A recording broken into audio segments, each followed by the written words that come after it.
Bum bum bum bum bum bum bum bum bum bum bum bum. The Peter Dislike Show. Bum bum bum bum bum bum bum. I think this one's going to turn out really well. I actually made this design quite by accident.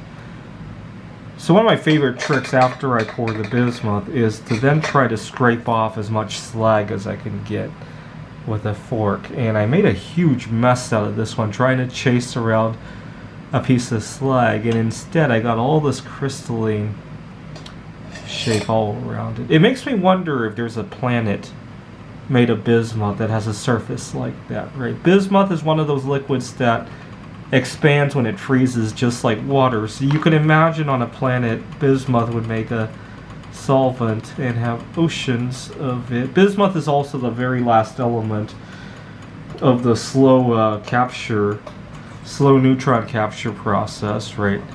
Because the next couple of elements, you have to get to uranium to have something semi-stable. And so, in theory, if you just kept capturing neutrons, you would have an equilibrium of lead, bismuth, and polonium, right? And then you could have a planet with all sorts of interesting crystals. Very radioactive, obviously. Although,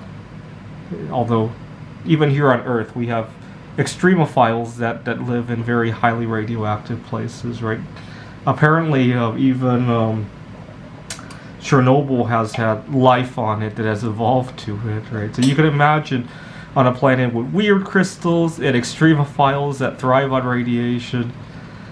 I'd love to see what those crystals look like, right? Maybe get all suited up and ride in a boat on the ocean of bismuth, right? You could make a boat out of stainless steel and it would just float on top of it, and just look for some icebergs on there of crystals, right? This is the Peter Dislike Show. Bum bum bum bum bum bum bum bum bum bum bum bum. The Peter Dislike Show.